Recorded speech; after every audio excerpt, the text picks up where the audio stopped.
A 50-pound bag of chicken feed costs more every single year, and most of what's inside it is filler, corn, soy, dried to dust, shipped across the country, stripped of the living nutrition your birds actually need. Here's what the feed companies would rather you never figured out.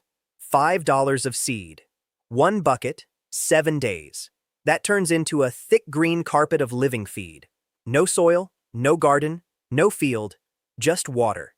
It's called fodder. And 1 pound of seed becomes 6 to 8 pounds of feed every week. 4 pennies. Farmers grew it this way for 100 years, long before the feed bag existed, and the whole system fits in the corner of a garage. But there's one thing that ruins more fodder than anything else. One mistake. It turns your free feed into a moldy, wasted mess, and most people hit it on their very first try. I'll show you exactly how to stop it, stage by stage, from a single bucket to enough feed for your whole flock. If cutting your feed bill to pennies sounds good, subscribe before we start. Let's build it. Stage 1. The seed. Everything starts with the seed, and this is where most people fail before they even begin. You want whole barley, unhulled, untreated. That's it. Here's the rule that saves you. Never use rolled barley. Never use pearled, steamed, or flaked barley. It will not sprout. The germ has been stripped out, and all you'll grow is a bucket of rotting mush. Don't let anyone tell you processed seed works. It doesn't. If the bag just says barley, and it hasn't been rolled or pearled, you're good. Why barley over everything else? It sprouts the fastest. It grows the greenest shoots, and pound for pound, it gives you the best nutrition of any grain you can sprout. But you're not locked in. Wheat works. Oats work. Black oil sunflower and field peas work too. Barley's just the champion.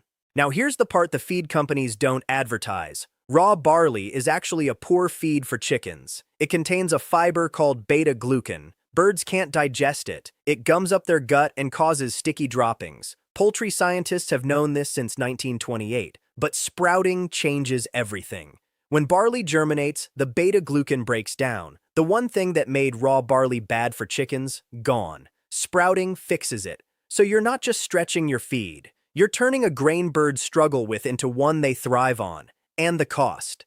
This is the part that matters. Dry barley seed runs about 30 to 60 cents a pound. A 50-pound bag costs around $25. 1 pound of that seed becomes 6 to 8 pounds of fresh feed in under a week. Do the math on that. A $25 bag makes 5 to 6 times the volume of what the same money buys in a bag of layer feed. Now, an honest word, that's a comparison by weight, and fresh fodder is mostly water. So the savings are real, but they're not magic. You're cutting your feed bill and giving your birds living greens. You're not replacing feed with gold. Buy it from a feed store or a grain mill, not the pet aisle. That's where the pet store markup lives. Get the seed right, and the rest is easy. Stage 2. The buckets. Now the system itself. And it's almost insultingly simple. 7 5-gallon buckets. That's the whole setup. You can get them at any hardware store for a few dollars each. 6 of them get holes drilled in the bottom. These are your growing buckets, and the holes let the water drain through. The 7th stays solid. No holes. This is your soaking bucket and your catch bucket. It does double duty. Here's the clever part. The recycling trick. You stack the buckets, one inside the next, with the solid one on the bottom. When it's time to water, you pour clean water into the top bucket. Gravity does the rest. The water drains down through every bucket in the stack. One pour waters all of them, and the solid bucket at the bottom catches what comes through. No pump, no timer, no plumbing, just gravity and 7 buckets. Now, how much seed per bucket? This matters more than it sounds. Spread your soaked seed about 1/4 inch deep. Thin. A single shallow layer. Do not pile it up. This is one of the biggest mistakes people make. When you seed too thick, the roots mat together into a solid block. Water can't drain through. Air can't move. And that trapped soggy layer is exactly where mold begins. A thin layer breathes, a thick layer rots. Remember that. The holes matter too. You want enough of them. Spread across the bottom, so every drop drains out completely. Standing water is the enemy, and we'll come back to why. Tilt helps as well. Set your buckets at a slight angle so the water always runs to the low corner and out. Nothing should ever sit in a puddle. Between every batch, wash your buckets. Hot water, a little soap, scrub them clean. Because whatever was living on the last batch is waiting for the next one. A clean bucket is a mold-free bucket. That's your entire system. 7 buckets, some holes, a stack. Total cost, maybe $20. One time. Compare that to the machine setups people spend hundreds on. You don't need any of it. Simple wins here. Stage 3. The soak. The soak is where the seed wakes up. Take your dry barley, pour it into the solid bucket, the one with no holes. Cover it with water, plenty of water. The seeds will drink and swell. Now let it sit. 8 to 12 hours. Overnight is easiest. Here's the routine that makes it effortless. Fill the bucket at night, right before bed. When you wake up, the soak is done, and your day starts with seed that's ready to go. What's happening in that bucket matters. The water triggers germination. It signals the seed to come alive. Enzymes switch on. The grain starts converting its stored starch into simple, digestible nutrition. This is the moment raw grain becomes living food. And this is also your first line of defense against mold. A lot of people add something to the soak water to keep mold away. You've got options. Food-grade hydrogen peroxide is the most popular, a small amount in the soak water. It's safe. It breaks down into nothing but water and oxygen, and it actually adds oxygen to the soak, which the seeds like. Some people use a splash of vinegar instead, a mild acid rinse, and it works too. Others use a weak bleach solution. It's effective, but many keepers skip it over the taste and the runoff. If you use it, rinse well. One hard safety rule: never mix these. Hydrogen peroxide and vinegar in the same bucket makes something you don't want. Peroxide and bleach, same problem. Pick one and use it alone. After the soak, drain completely. This is not optional. Every bit of standing water left behind is a place for mold to start. Drain it all. Then rinse the swollen seed once, in clean water, and it's ready for the buckets. 12 hours of soaking. That's all it takes to turn dormant grain into a living thing. Now we grow it. Stage 4. The daily rinse and the stack system. This is the part that scares people off. They think growing fodder means babysitting it all day. It doesn't. 2 minutes, twice a day. That's the entire daily job. Here's how it works. Your soaked seed goes into the growing buckets, spread thin, a 1/4 inch deep. Then you stack them. And twice a day, you water the whole stack with a single pour. Morning and evening, pour clean water into the top bucket. It floods the seed, then drains straight down through the holes into the bucket below, and the next, watering every layer as it falls. What reaches the bottom collects in your solid catch bucket. You can pour that through again, or use it on your garden. Nothing is wasted.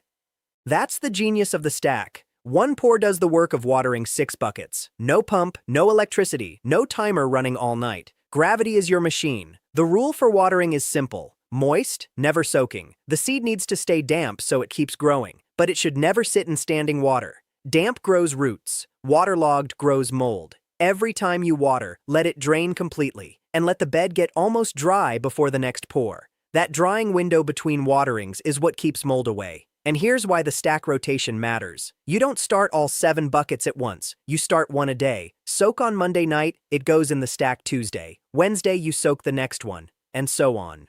By the end of the week, you've got a bucket at every stage. One just sprouting, one half grown, one ready to harvest. Every single day, 1 bucket comes ripe and 1 empty bucket goes back into the rotation. A continuous cycle. Fresh feed every day, forever, from the same 7 buckets. That's the whole engine of the system.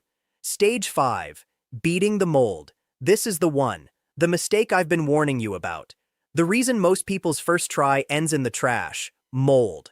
And by the end of this stage, you'll know exactly how to beat it. First, you need to understand the real cause. And it's not what most people think. The single biggest thing that decides whether you get mold is temperature. Above 70 degrees Fahrenheit, mold takes hold on the decaying seed hulls almost every time. Below it, you're usually fine. This is why people grow perfect fodder all winter, then suddenly fight mold every batch in the summer. Nothing changed but the heat. So the first rule is simple. Keep your grow space cool, 65 to 70 degrees. A garage, a basement, a shaded room. Get the temperature right, and you've won half the battle before you start. Now the 4 things you actually control. Get these right, and mold has nowhere to grow. Number 1. Seeding too thick. We covered this, but it's worth repeating, because it's the most common mistake of all. Pile the seed deep, and the roots mat into a solid, airless block.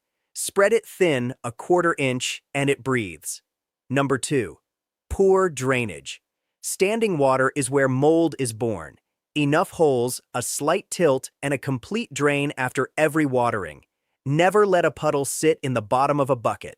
Number 3. No airflow. Still, stale air traps moisture right against the seed. A small fan in the room, or just an open, breezy space, keeps the air moving and the surface dry. Number 4. Overwatering. More water is not better. The seed needs damp, not drowned. Water, drain fully, and let it come close to dry before you water again. And then there's your pre-soak defense from stage 3. That splash of food-grade hydrogen peroxide, or vinegar, in the soak water. It sanitizes the seed before it ever hits the bucket, killing the spores that would otherwise bloom later. It's cheap insurance, and it works. Now, the most important skill of all, telling good from bad, because there's one thing that looks exactly like mold, and it isn't.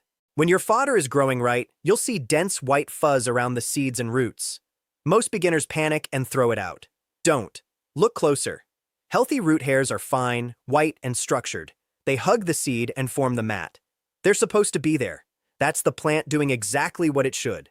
Real mold is different. It's fuzzy and web-like, a cottony growth that climbs up the shoots or sits on top of the decaying hulls. It often has a musty, sour smell. Root hairs smell fresh and green. Mold smells wrong. Once you've seen both side by side, you'll never confuse them again.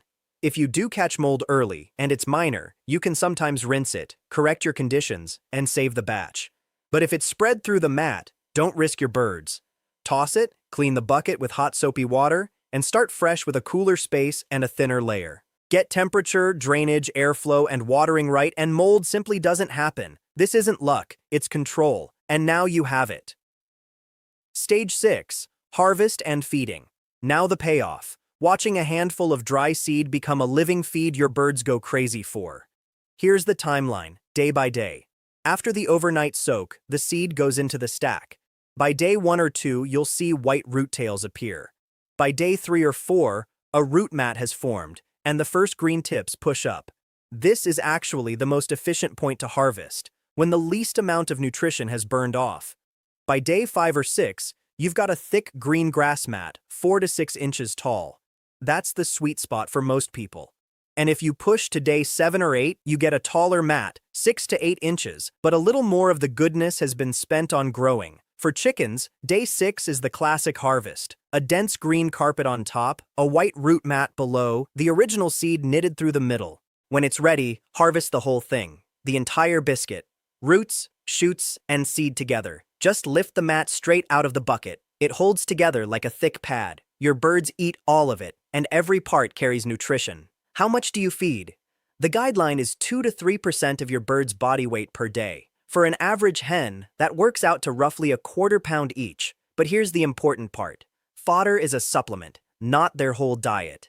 Think of it as fresh greens and a feed stretcher, not a total replacement. Keep it to around 10% of what they eat, alongside their regular ration, their grit, and their calcium. Make sure they always have those, and clean water too. Now for the honest truth about nutrition, because a lot of channels get this wrong. You'll hear people claim sprouting multiplies the protein many times over. It doesn't. What actually happens is this. Sprouting makes the grain far more digestible, jumping from around 40% to as high as 80%. It boosts vitamins, adds enzymes, and gives your birds living green food in the dead of winter. The protein percentage does rise, but mostly because the water content went up, not because protein was created out of nowhere. So don't chase a myth. The real wins are digestibility, fresh greens, hydration, and a smaller feed bill. That's more than enough reason to do this. And when you carry that fresh green mat out to the coop and your birds come running, you'll understand why people never go back. Stage 7. Scaling to the whole flock.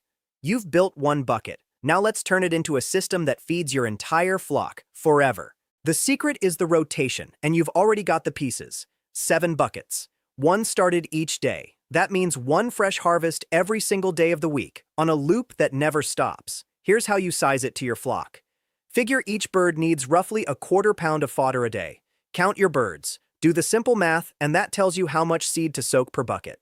A few hens need just a couple handfuls per bucket. A bigger flock, you scale the seed up, or you run more than 1 stack side by side. And that's the beauty of it. The system grows exactly as much as you need.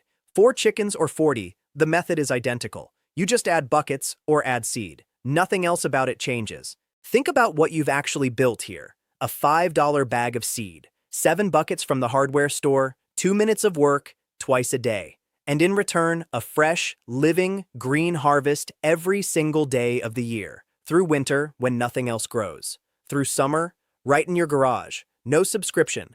No delivery truck, no feed company setting the price. Just you, some seed, and water, producing feed on your own terms, on your own land, for pennies. That's what self-sufficiency actually looks like. Not a bunker full of bags. A living system you control. So let's bring it all together. Start with whole barley, never rolled. Soak it overnight with a splash of peroxide to fight mold. Spread it thin in your buckets, a 1/4 inch deep. Stack them, and water with 1 pour, twice a day. Keep it cool, keep it draining, keep the air moving, and mold never stands a chance. Harvest the whole green mat around day 6 and feed it fresh. That's the entire system. Simple enough to start this weekend, cheap enough that anyone can afford it, and powerful enough to cut your feed bill down to pennies while your birds eat better than they ever have. The feed companies are counting on you never learning this. Now you have. If this helped you, subscribe to Nature Unearthed. We uncover the forgotten, self-reliant ways people fed themselves long before the industrial food system, and we bring them back, one simple system at a time. Tell me in the comments how many birds you're feeding, and I'll help you size your buckets. Thanks for watching, and I'll see you in the next one.